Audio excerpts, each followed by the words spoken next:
Good morning. Welcome to Reading the Science of Mind in 1 Year. I'm Reverend Rafe Ellis, Senior Minister and Spiritual Leader of the Center for Spiritual Living Common Ground in Central Maryland. Today is July 24th. And so let's get started with our reading and see where that takes us. Here we go.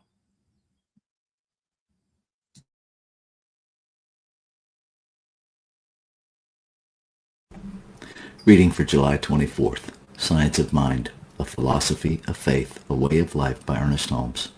Reading from page 479, paragraph 4 through page 481, paragraph 1, using inclusive language. From the teaching of Jesus. In my Father's house are many mansions. John chapter 14, verse 2. In my Father's house are many mansions. This world, with all its wonders, is not the only one that we shall inhabit. There are many others, and we shall inhabit each in time. If this life were the only life, Jesus would have told his followers so. He held out no false promises, never deceived, he spoke only the truth. I go to prepare a place for you. What more beautiful thought than that those who go before shall be there when we arrive? There is no doubt only an expansion of the soul, an enlargement of the experience. But Thomas, who was a disciple, said that he did not know where Jesus was going, nor did he know the way. Jesus answered, I am the way, the truth, and the life. Again, he is referring to the individual, I, the child of the eternal, I am. This child is the way to the Creator. We approach reality through our own natures and through no other source. No man cometh unto the Father but by me. God is within, and it is here that we meet it. The inward gaze alone can reveal the Creator. Who sees the Son sees the Father. John chapter 14, verse 9. He that hath seen me hath seen the Father. Many think from this statement that Jesus was claiming to be God, but such was not the case. Creator is the invisible life essence of all that is, the intelligent energy running through all. This life we feel but do not see. We see only what it does, never the thing itself. Life manifests itself through the individual. Therefore, when one manifests goodness and purity, they are revealing the Creator. This is what Jesus meant when he said, He that hath seen me hath seen the Father. He said that his words were the words of God. As all forms of energy return again into their source, so the word of truth is the word of Creator, no matter who speaks it or when it is spoken. People reveal, but do not absorb the divine nature. He that believeth on me, the works that I do, shall he do also. It could not be otherwise. The nature of reality was not exhausted in the man Jesus, but made manifest through his life and works. We are to do likewise, and what we ask in the name, which is our own name, believing in the Father, which is God, and in the Son, which is ourselves, we shall receive. In this way, the Creator is glorified in its creation. The Holy Comforter, John chapter 14, verse 16. We are told that the Holy Comforter, the Spirit of truth, will make all things known to us, for it is with us and in us. No more comprehensive statement could be made. The Spirit of truth is in all people. not unto Jesus alone, but unto all alike. Again, the revelation of the self to the self, a divine awakening to the eternal reality, inhabiting eternity and finding its abiding place in time through our own natures. As the Holy Comforter comes, it makes all things known to us. Intuition is the speech of this Comforter. I am in my Father, and ye in me, and I in you. The eternal Creator begets the eternal child. This child is generic. All are members of this universal kinship. All are members of the one tree of life, from which every individual shoot springs. The Trinity is a unity. And that peace which comes from the innermost recesses of the Spirit is left with us, a peace which the world cannot take away. For it springs from the bosom of the Creator of light, love, life, and wisdom.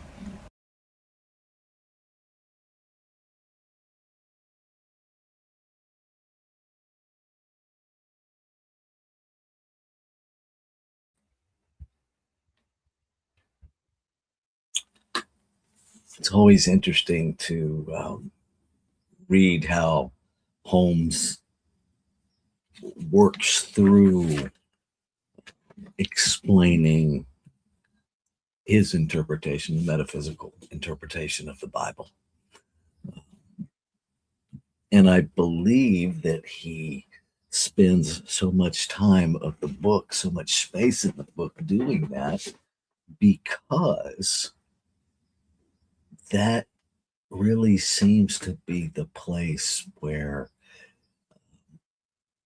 the, what's the word I want? The paradigm of separation in spirituality really seems to be anchored. When we have an anthropomorphized male God outside of us, that we need an intercessor named Jesus to connect with.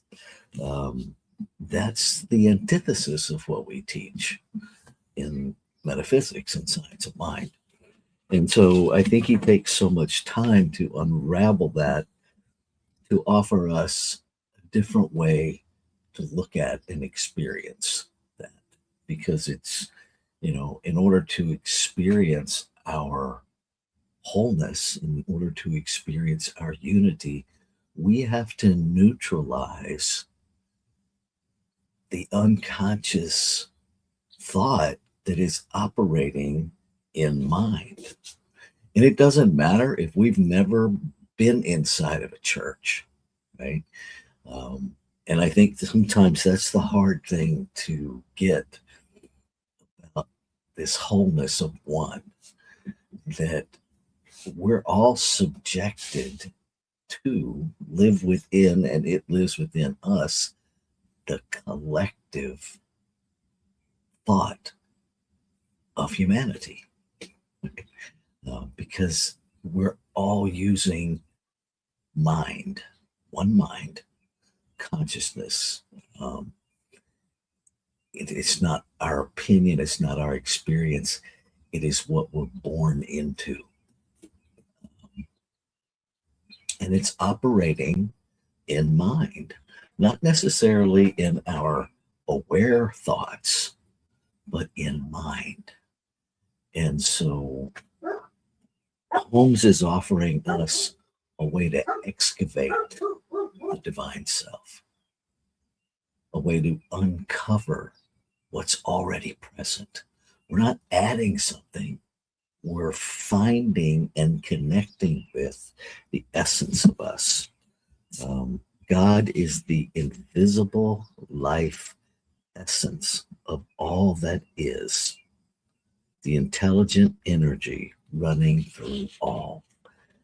So in order to access that, we have to identify it, we have to excavate it, we have to uncover it.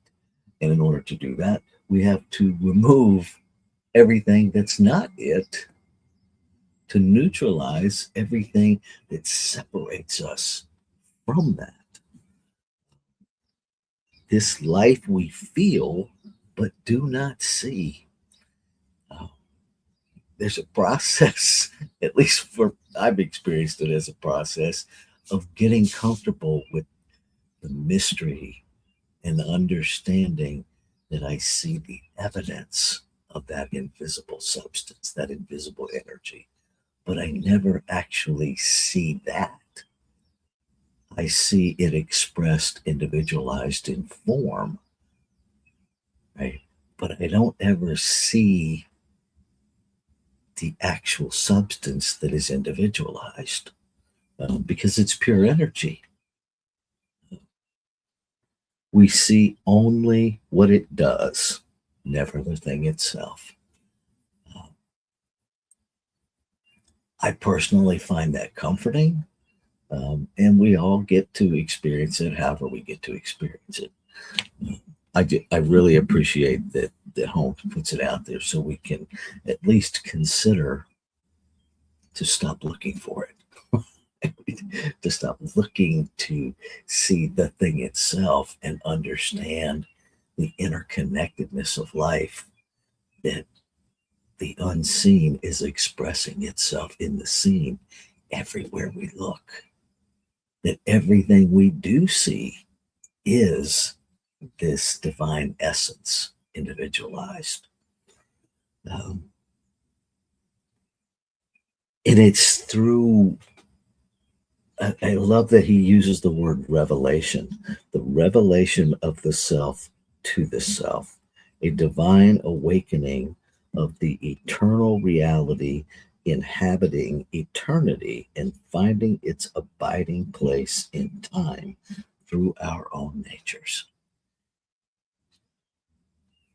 That's how we find it. That's how we awaken to, and it's more than our own magnificence, but it has to start there, right? Because as soon as I know the truth of me, I know the truth of you, because we're the same substance. We're expressing uniquely. Our expressions are individualized. The substance of us, the essence of us, is the same stuff. Um, so for me, it's helpful, um, and I really encourage you to wrestle with it,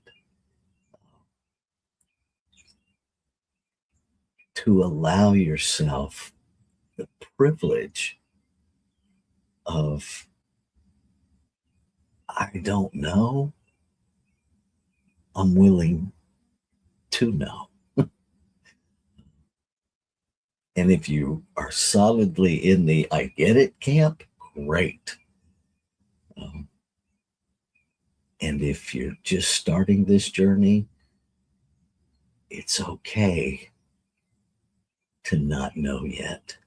Just trust that inner nudge to excavate, to reveal, to know that the thing you're looking for is you. It's beyond the physical you, it's the essence of you. And let's take that into our time of meditation and contemplation, to just be present with that idea and see what comes up for you. Okay, here we go.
One. One power. One life. One reality. One consciousness. One mind. One substance. One energy. Everywhere present.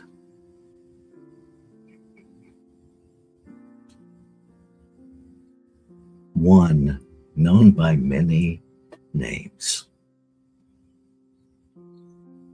Never fully encompassed or identified as any one name, because it is beyond limitation.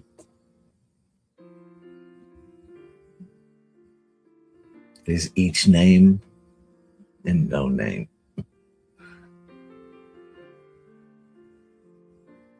And it is fully present right here, right now. Present as this technology, as this live stream, as every apparatus that is viewing it, as every individual that is experiencing it, as all of this space and time between us in this physical realm. This one is right there, right here. One boundless, limitless expression of itself in exquisite, intentional, one of a kind, never to be repeated individualizations of itself, expanding its experience of itself, never separate from itself, fully contained, fully present within every expression of it.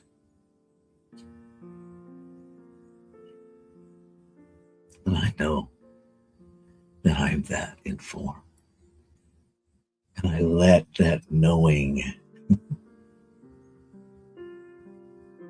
awaken by vibration, the joy. It's simply recognizing that ignites in me the revelation of the truth of my being as the substance of life, individualized.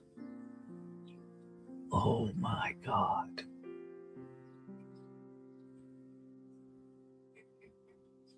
And what I know to be true of myself, I know to be true of all life. Every single expression, from the tiniest grain of sand to the most majestic mountain, to the cosmos, to every living, breathing being.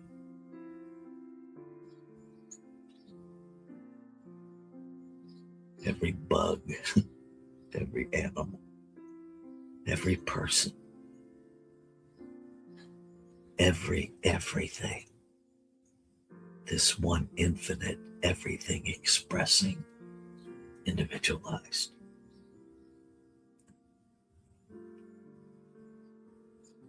I see it everywhere I look. I hear it in every sound I experience.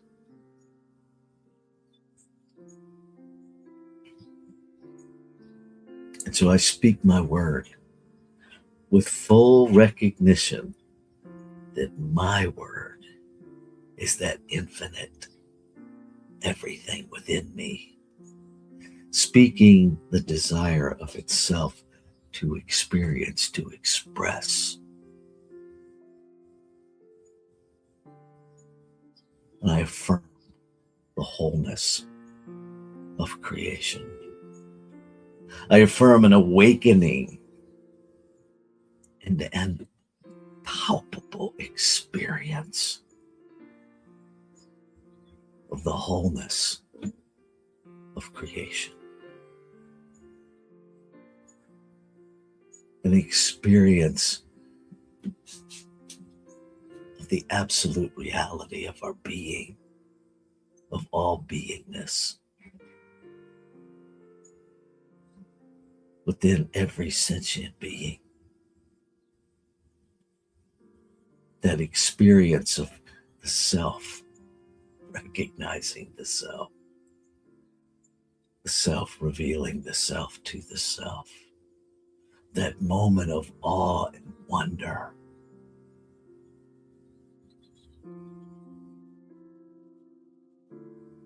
Where truth is known and experienced.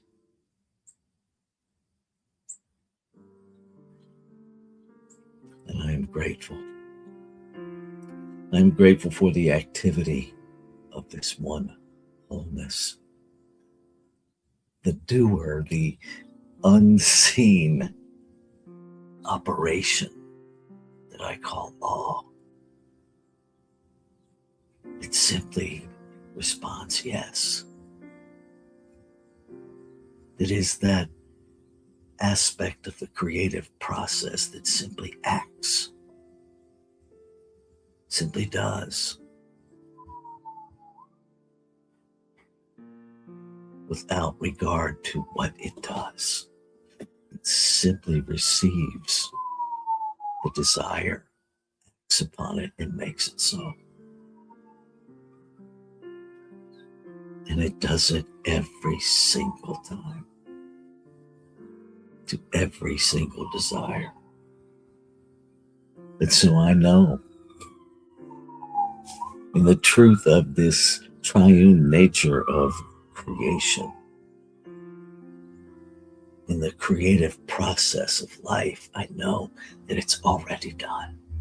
That law has already acted upon the desire of this awakening, of this revelation, of this experience of the self to the self, of an experience of the wholeness of one life.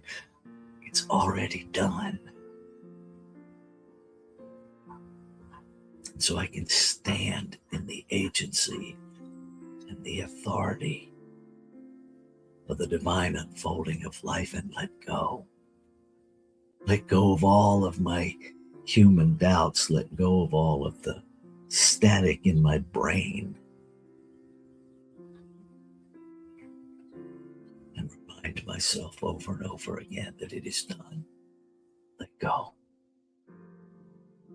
It is done. Let go. It is done. Let go. Ashe. Shalom. Aho. Amen. Amen. And so it is. Namaste.